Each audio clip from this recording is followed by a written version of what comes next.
খতমে তারাবির জন্য ঐতিহ্যবাহী ঢাকার মোহাম্মদপুরে এক মসজিদে খতমে তারাবির হাফেজ নেওয়া হবে। তারাবির আমেজ শুরু হয়ে গেছি, বিশাল এক মসজিদের 2 জন হাফেজ নেওয়া হবে। শত শত হাফেজরা সেখানে ইন্টারভিউ দেওয়ার জন্য সিরিয়াল ধরেছে। সেই ইন্টারভিউ বোর্ডের ভিতরে আমিও ছিলাম। শত শত হাফেজদেরকে দেখলাম তারা দরখাস্ত লিখেছে যে আমরা ইন্টারভিউ দিতে চাই। আমরাও তাদের দরখাস্তগুলো অ্যাকসেপ্ট করলাম। ঘোষণা দিয়ে দিয়েছি অমুক দিন সকাল 10টায় ইন্টারভিউ চালু হয়ে যাবে। ইন্টারভিউ শুরু হয়ে গেছে। 120 জনের মতো খতমে তারাবির হাফেজদের ইন্টারভিউ নিলাম। স্থানীয় টিউনো সাহেব ছিল, গণ্যমান্য ব্যক্তি ছিল, আশেপাশের বড় বড় মাদ্রাসার মুহাদ্দিস সাহেবরা ছিল। এবার ঘোষণা হয়ে গেছে আগামী জুমার দিন যেই 2 জনকে আমরা নিব তাদের ব্যাপারে ঘোষণা দেওয়া হবে। জুমার দিন জোহরের জুমার নামাজের পর আমরা বসে আছি যে কার নাম ঘোষণা দেওয়া যায়, কোন 2 জন হাফেজ এবছর খতমে তারাবিতে নিয়োগ হয়েছে। সবার নাম্বারগুলো আমরা দেখতেছি, কাকে এবার মসজিদে নেওয়া লাগবে। ইন দি মিন টাইমে বাহিরে মসজিদের বারান্দার সামনে কে যেন দরওয়াজায় নক করতেছে। মুয়াজ্জিন সাহেব চলে গেল বাহিরে, জানলা খুইলা দেখতে আছে ছোট্ট 2টা বাচ্চা বাহিরে দাঁড়াইয়া বলতে আছে দরজা খুইলা দাও, আমরা 2 জনে আসছি খতমে তারাবির ইন্টারভিউ দেওয়ার জন্য।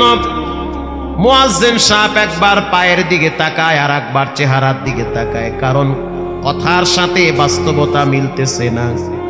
বয়স একেবারেই কম। এই 2 জনের সিনার ভিতরে কিভাবে এত বড় এক সমুদ্রের মতো কোরআন জমা থাকে! আল্লাহু আকবার।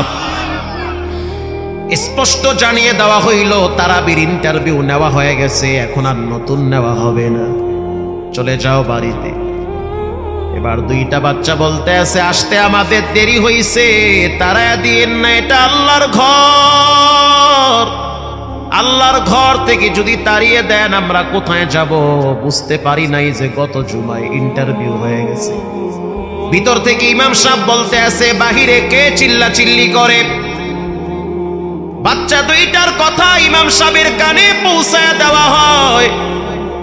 ইমাম সাহেব বলতে আছে স্পষ্ট জানিয়ে দাও ইন্টারভিউ নেওয়া হয়ে গেছে।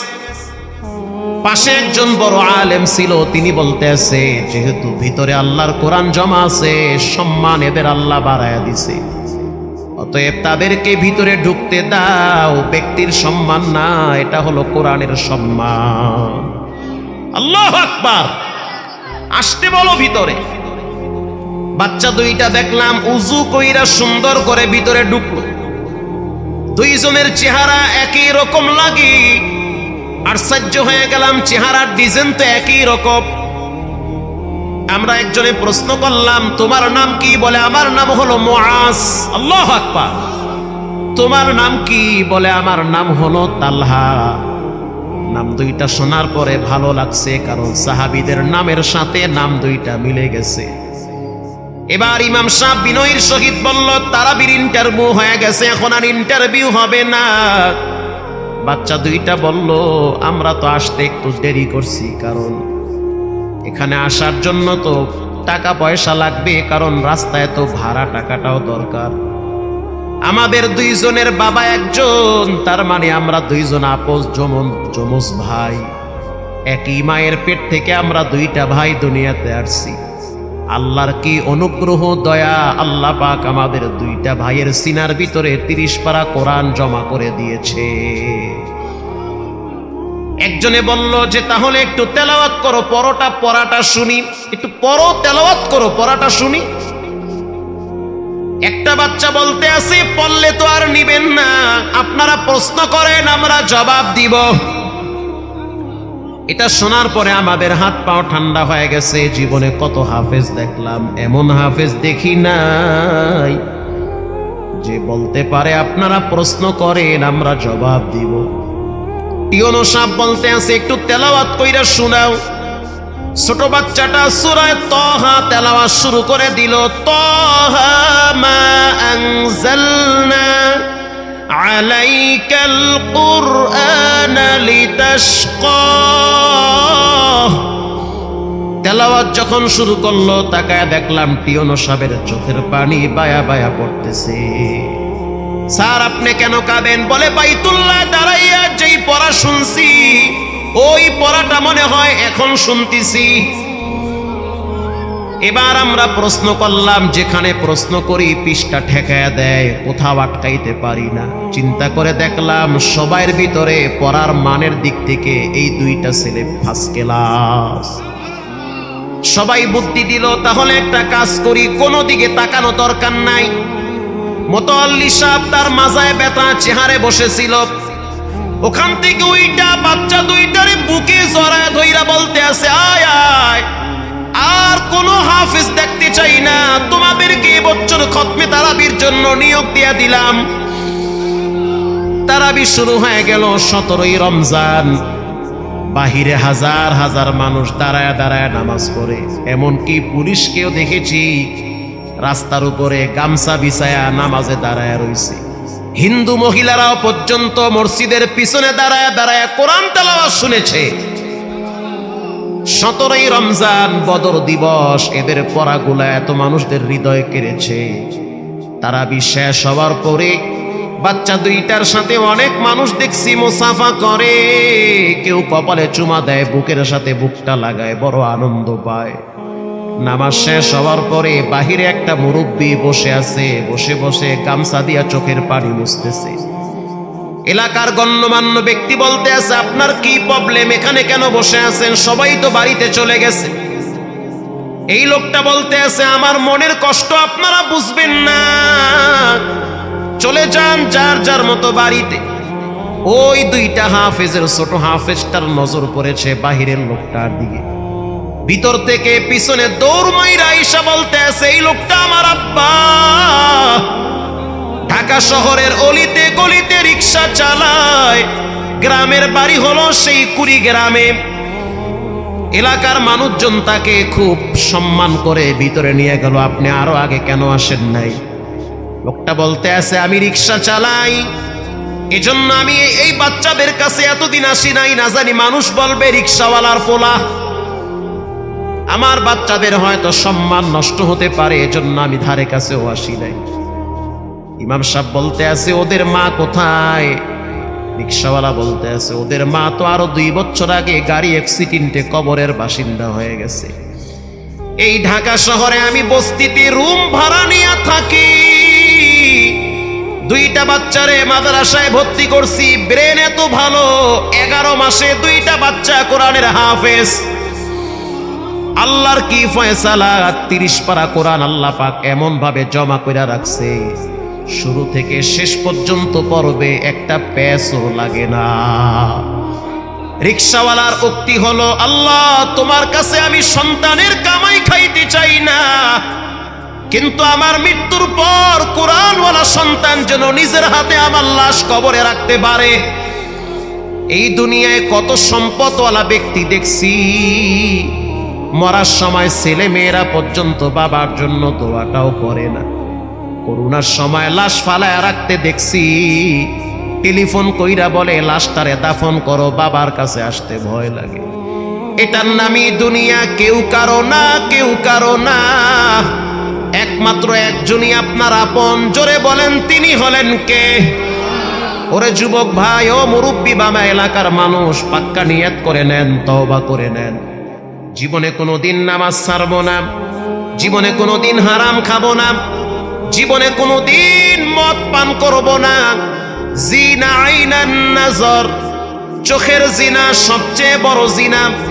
চোখ দিয়া দেখে, দিলে দিলে পরিকল্পনা করে, এরপরে অঙ্গ প্রত্যঙ্গ ব্যবহার হয়।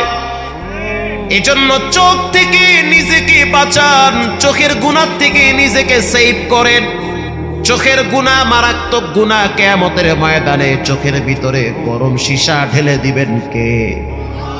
মোবাইলের নেশা মারাত্মক নেশা, চাইলেও তো ভালো জিনিস সামনে আসে না, খারাপ জিনিস আসে।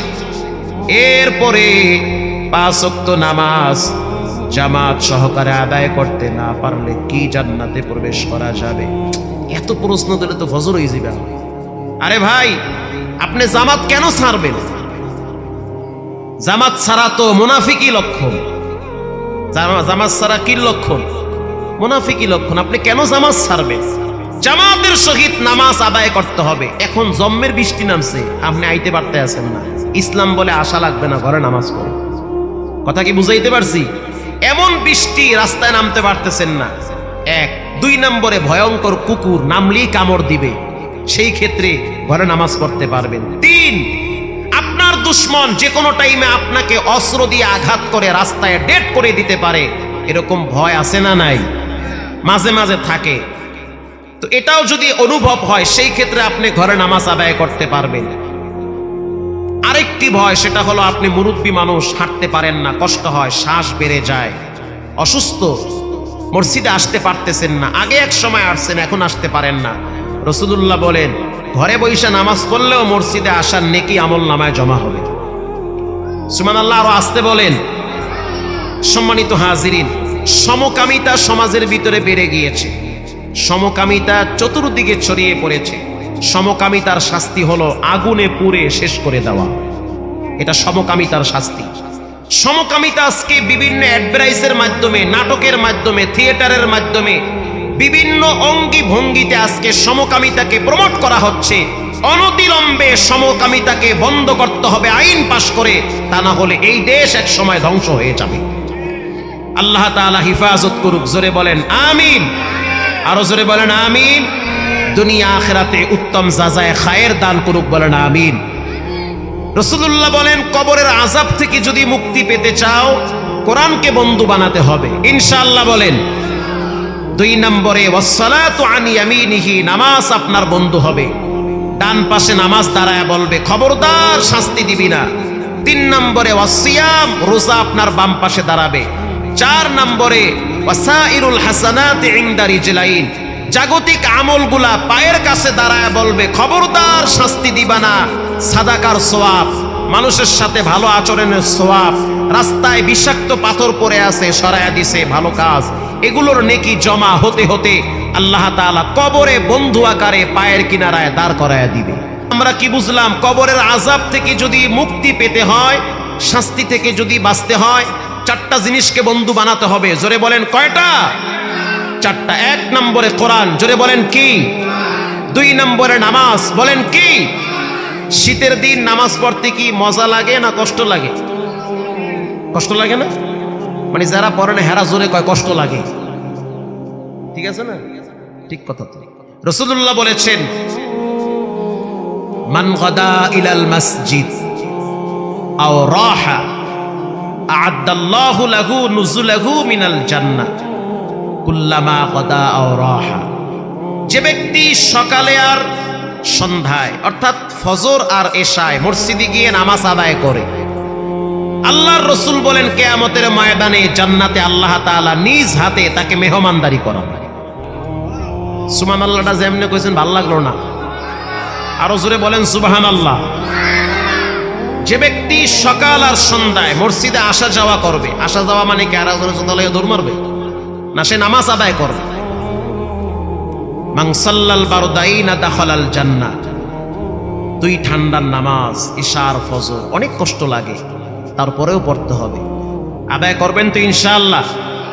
যত কষ্ট হোক, নামাজ নিয়ে কোনো আপোষ নাই। আমরা যত সময় নামাজ আদায় করব। আল্লাহ তাআলা আমাদের সকলকে কোরআনের বন্ধু হিসেবে কবুল করুন। আমাকে ভাই বলেছে, আপনাকে 9টার সময় দিব, চলে আসেন। আমি দুপুরের খানাও খাইতে পারি নাই। কোন মতে সুন্নত কইরাই হাজার হাজার জুমার মুসল্লি ঠেইলা তাড়াতাড়ি আমি গাড়ি টান দিছি, আইসা পড়ছি 9টার আগে। আমি টাইমের প্রতি খুব গুরুত্ব, কিন্তু আমার উড়াইছে 10:30টায়। যাই হোক, আলহামদুলিল্লাহ, আপনারা দীর্ঘ সময় ধৈর্যের সহিত এখানে বসেছিলেন। আল্লাহ আপনাদেরকে জাযায়ে খায়ের দান করুক, বলেন আমিন। দুনিয়া আখিরাতে উত্তম মর্যাদা দান করুক, বলেন আমিন। ইজ্জতের জিন্দেগি দান করুক, বলেন আমিন।